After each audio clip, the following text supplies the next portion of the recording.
How are you feeling today? Have you ever looked around and felt like you're living in a world that's too loud, where everyone talks but no one truly listens? Have you ever wondered why the things that make others happy don't seem to move you at all? A party, a gathering, a compliment, you smile, yet somewhere inside it feels empty. It's not that you're cold, it's not that you're hard to please, it's just that you feel more than most people can understand. You notice the things no one else sees.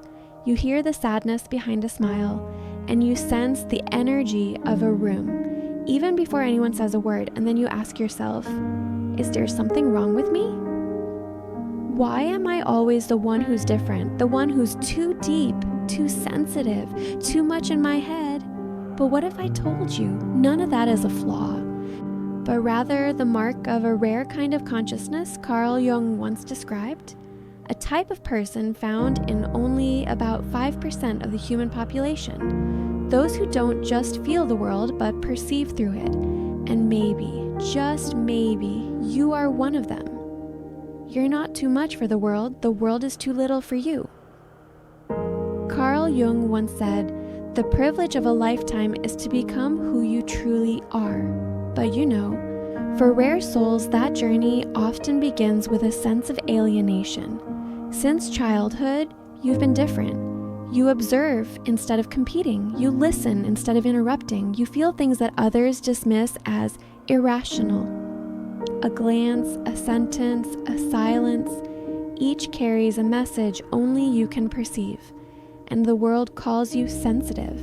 But in truth, Jung called you someone who possesses differentiated consciousness. It means you don't merely react to life, you perceive life. You see the deeper layers beneath what appears obvious. Yet here lies the paradox. Those like you, souls with psychological depth, often spend half their lives believing something is wrong with them. Society teaches you to be cheerful, sociable, and quick. But you prefer stillness, reflection, and honesty. You don't blend easily into crowds, you find no joy in shallow jokes, and you feel drained when forced to pretend interest. No one ever taught you that. Psychological depth is also a form of genius, that your heightened sensitivity isn't a burden. It's an advanced evolutionary capacity compared to the rest of humankind. And when Jung studied hundreds of clinical cases, he discovered something profound. Those who possess this rare consciousness are not merely different. They are prototypes of the future. The ones who see what others cannot see, feel what others aren't still enough to feel, and ask questions the world isn't yet ready to answer. You're not too much. You're simply ahead. And perhaps the world just hasn't caught up with the pace of your evolution. Carl Jung once said, "Feelings are not just reactions. They are messages from the depths of the psyche." Some people merely feel, but there are also those like you who experience emotion as a wave flooding through the soul. You don't just feel sadness, you sink into it. You don't just feel joy, you merge with it, like light radiating from within. Every emotion for you is vivid, layered, and carries its own voice. Jung called this affectone complexes, deeply resonant emotional structures where each affective state carries stories, images, memories, and symbols of the collective unconscious. For you, a song is not just sound, it's a window opening to distant memories. A conversation is not merely words.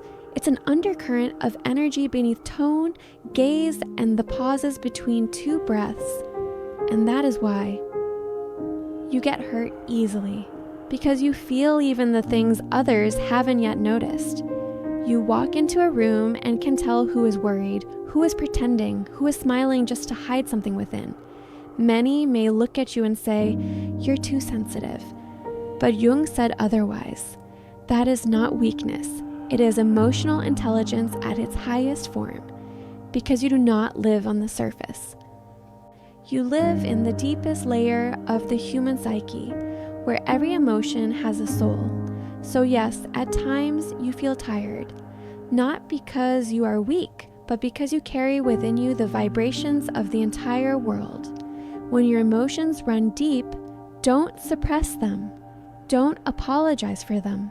They are a gift, not a punishment, because you, the one who understands both sorrow and joy in their truest form, are also the one capable of healing this world through the very empathy that defines you. There is a kind of curiosity that doesn't come from mere inquisitiveness, but from a longing to deeply understand the nature of truth. If you've ever looked at something seemingly small, a sentence, a reaction, a choice, and found yourself asking, why are humans like this? Then perhaps you carry within you the sacred curiosity Jung once spoke of. He called it the transcendent function, a special capacity of consciousness, when the conscious and the unconscious work together to transcend the current limits of perception. Ordinary people usually stop at the question, what happened? But you ask, why did it happen? And go even deeper. What does it reflect about human nature? You can't just hear a story without exploring the meaning beneath it. You can't see a smile without sensing the weariness behind it. You can't hear a compliment without analyzing the motive behind the words. And sometimes that exhausts you, because you see too much, while most of the world only wants to see just enough to feel good. You ask deep questions and others get uncomfortable. You want to understand while they just want to move on. Jung once wrote, the more a person becomes conscious, the less they can participate in collective illusions. Which means the more awakened one becomes, the harder it is to pretend to believe in the illusions of the crowd. You begin to realize the price of awareness is separation. Because when you see the contradictions in how society operates, when you perceive the emptiness behind what people worship, you can no longer return to being carefree again. But don't worry. Your why doesn't make you difficult. It makes you awakened. It is a small flame burning in the darkness of humanity. Jung called people like you the seekers, those who cannot stop at knowing because their souls are always reaching for truth. You don't ask to prove that you are intelligent. You ask to find the way home for your soul. And sometimes, the very questions you carry in your heart are the reminders that you were born to expand the boundaries of human consciousness. Carl Jung once wrote, the most terrifying thing is to accept oneself completely. The most frightening thing is to embrace every part of who you are. But for people like you, that isn't a choice. It's an inevitable journey. You once tried to belong, to be loved, to be understood, and to be accepted. You once made yourself smaller, dimmed your own light just enough to fit into someone else's shape. But no matter what you did, there was always a voice within whispering, "This is not me." And then, one day, life placed you inside a pain deep enough that you could no longer return to your old self.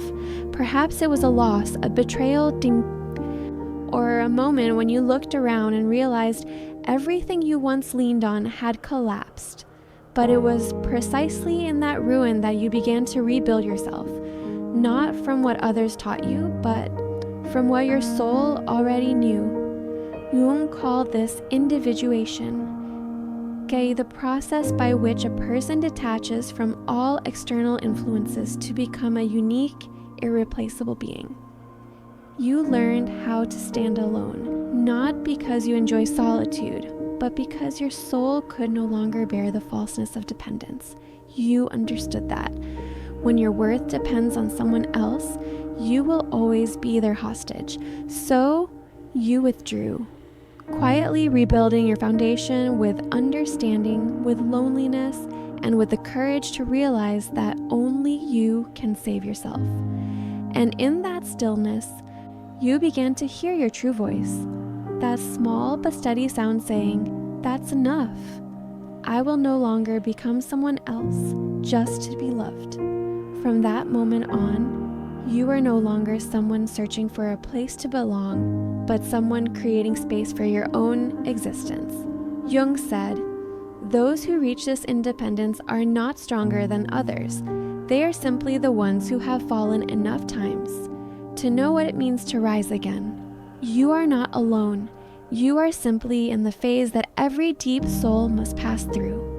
The phase where you become yourself without needing the world's permission. There are people who see with their eyes, but you see with your unconscious. Carl Jung once said, "Intuition is perception via the unconscious."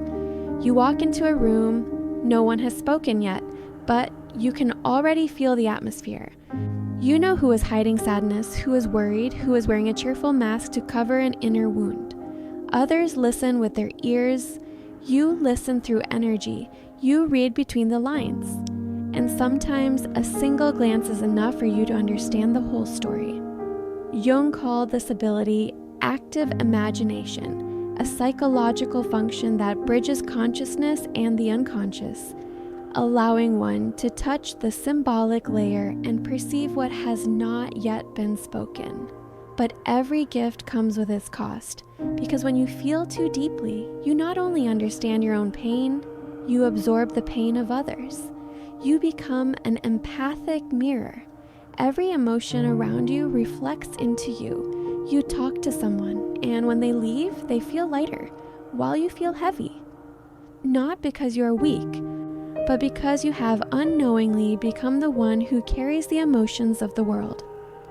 Jung once warned, "Sensitivity without boundaries turns wisdom into exhaustion." If you are always the one who keeps the peace, listens to everyone's problems, becomes a refuge for others' pain. Pause for a moment, because even light needs a place to rest. Those who can feel the world deeply must also learn the art of selective empathy. Your sensitivity does not make you weak. It is the evolutionary tool of the mind. It allows you to see what others hide and to heal what has not yet been spoken. But for that light to endure, you must learn to close the energetic door when needed. Remember, you were not born to carry the emotions of the world, but to teach the world how to feel itself again. There are nights when you stare at the ceiling and ask yourself, all of this, what is it really for?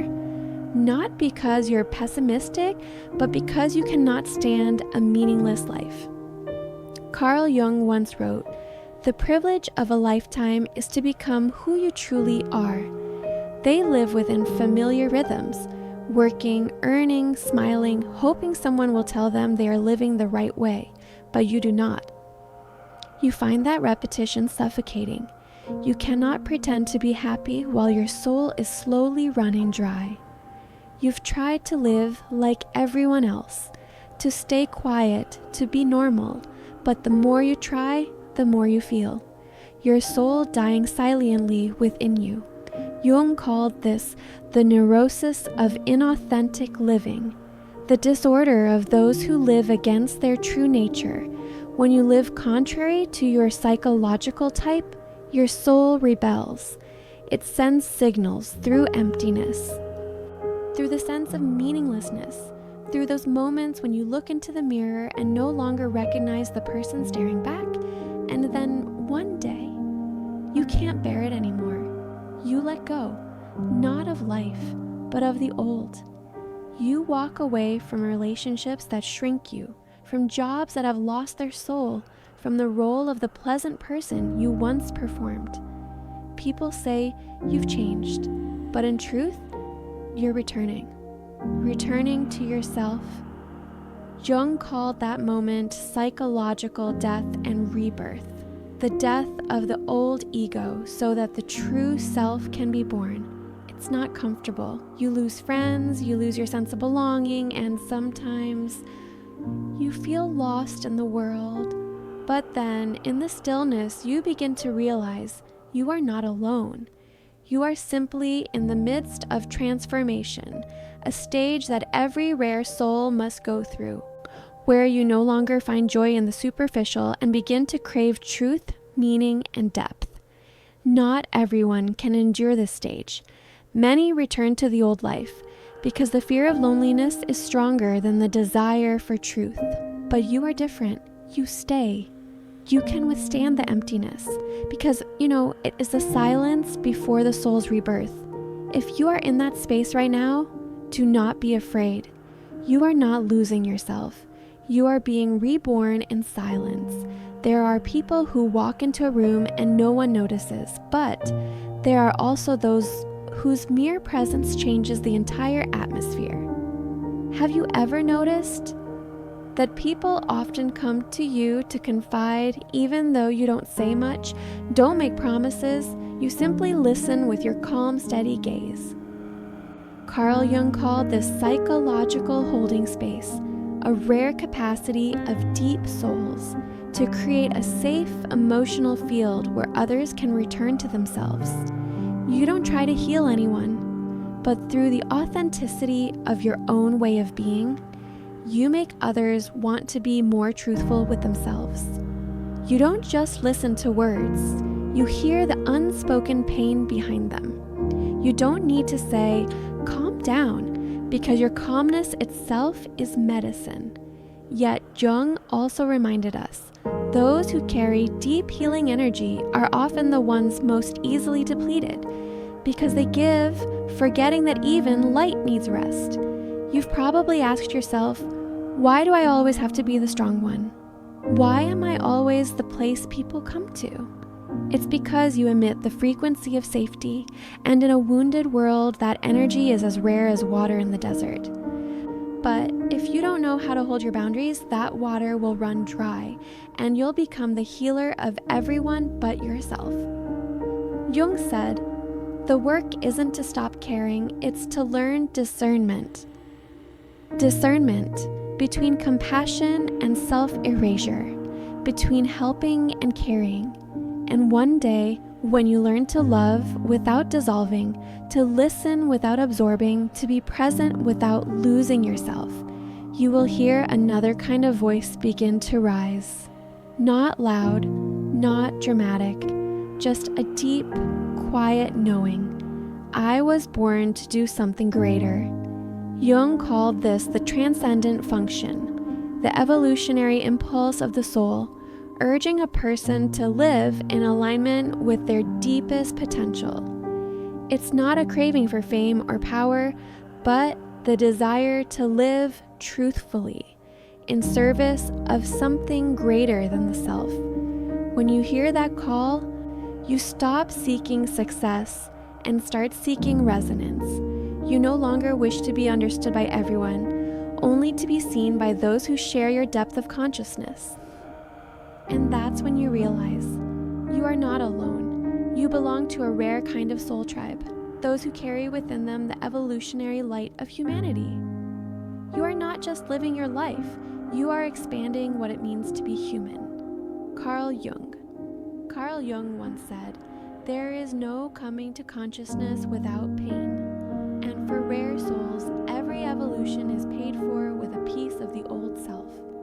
Jung discovered that those who carry differentiated consciousness must inevitably go through 3 major stages of growth, like 3 lifetimes within a single life. Stage 1, the unconscious outsider.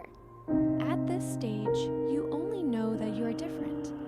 You look at the world, and in a very quiet moment, you realize you cannot live the way they do, but you don't yet know why. You try to fit in. You try to smile at the right times. Say what others want to hear and do what is considered normal. But the more you try, the more exhausted you become. Outwardly, you live like them. Inwardly, you slowly die inside the suffocation of pretending. This is the stage Jung called persona rigidity, when a person wears a mask to survive and then forgets where their real face lies. Stage 2, the awakening individual. Then one day, an event, a sentence, or a certain pain makes you stop. You no longer try to be pleasant. You begin to ask, why do I have to live this way? Why does the truth make people so uncomfortable? And for the first time, you hear the true voice within yourself. That is when you enter what Jung called shadow integration, the stage where you dare to face your darkness, your anger, selfishness, fear, and buried desires. You begin to realize that every part of you, even the dark ones, wants to be understood, not erased. This is the stage of rebirth in consciousness, painful but real, lonely but luminous, because for the first time, you live without acting. Stage 3, the individuated consciousness. If you go far enough, if you endure enough loneliness without returning to the old self, you reach this stage. No longer needing to prove yourself, no longer needing to be understood, no longer needing to belong anywhere. You accept yourself completely, both light and shadow, both faith and wounds. Jung called this psychological wholeness, an inner completeness, where you no longer have to choose between right and wrong, light and dark, but simply remain truthful to your own nature. From here, you begin to shine naturally, not a light that seeks to be seen, but a light that helps others see themselves. And in that moment, you are no longer the one seeking the light, you are the light. Carl Jung once said, "Until you make the unconscious conscious, it will direct your life, and you will call it fate." Rare souls do not carry only light, they also carry some of the most intricate shadows. After you awaken, after you begin to see deeper, feel more, understand further, it becomes very easy to fall into the illusion that you are somehow above the rest of the world. Jung called this psychological inflation, when the ego swells with the very light of the soul. You don't realize it, but within your sense of difference, you sometimes begin to look at others with quiet pity. You think they are still asleep, still unaware, not yet deep enough. But in that very moment, your light begins to distort, because in truth, no one is born to walk ahead or behind. Each soul simply follows its own unique rhythm of evolution. Jung warned of 3 dangerous traps that rare souls often fall into. 1. The superiority shadow, the darkness of arrogance. You believe you understand more, see deeper, and live more truthfully. But beneath it lies an unhealed loneliness. When the heart closes in the name of protecting its light, you unknowingly isolate yourself from human warmth. 2. The messianic shadow, the darkness of the savior complex. You believe you must awaken the world, heal, guide, and help everyone. But Jung said, one who has not healed themselves cannot save anyone else. Goodness without awareness only leads to exhaustion and resentment. 3. The martyrdom shadow, the darkness of self-sacrifice. You start to believe that your depth is a punishment, that to be understood, you must be lonely, that to preserve truth, you must give up happiness. But that is not destiny, it is merely a false belief. Society has impressed upon deep souls, because in truth, rare souls are not chosen to suffer. They are chosen to understand and to love more delicately. And that love becomes truly pure, only when it is humble. When you truly know you're different, you no longer need to say it. When you truly possess depth, you no longer need to prove it. Because real light does not need to blind. Let your understanding not become a wall, but a space where others can be themselves. That is the highest form of awareness, to understand deeply while remaining gentle. Because in the end, the truly awakened one is not the one who knows the most, but the one who can still bow before all that remains unknown. Carl Jung once said, "The privilege of a lifetime is to become who you truly are." And perhaps you've come far enough to understand that. Your difference is not a flaw, it is an invitation from evolution. You were not born to fit neatly into this world, because you were sent here to make it deeper, to teach people how to listen again, how to feel again, and how to live truthfully with themselves. The times you were misunderstood were not failures, they were milestones. Because every time you stayed true to your essence in a world built on pretense, you were expanding the boundaries of what it means to be human. Jung believed that when one individual awakens, the consciousness of humanity shifts. You are not just living your own life, you are pulling collective awareness forward. Remember, your rarity is not meant to be worshipped, but to be used. Use your understanding to illuminate, your sensitivity to connect, and your loneliness to rebuild the bridges of empathy that the world has forgotten. You are not too much. The world is simply not yet wide enough to contain the depth within you, but it will learn bit by bit, starting from your very existence today.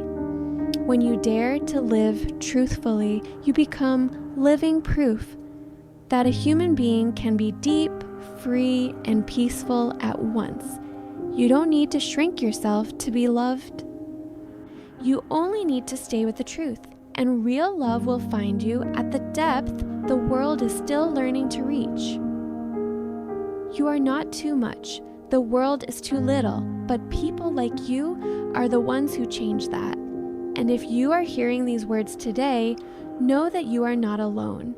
There are others like you, rare but real, scattered across the world, quiet, profound, and together with you, bringing this world back to its own depth.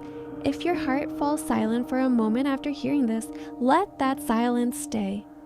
Because sometimes stillness is a sign that the soul has just recognized something very important.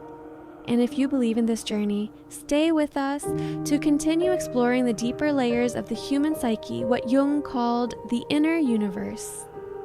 Subscribe to Mindora, turn on the notification bell, and let us, together, return to ourselves.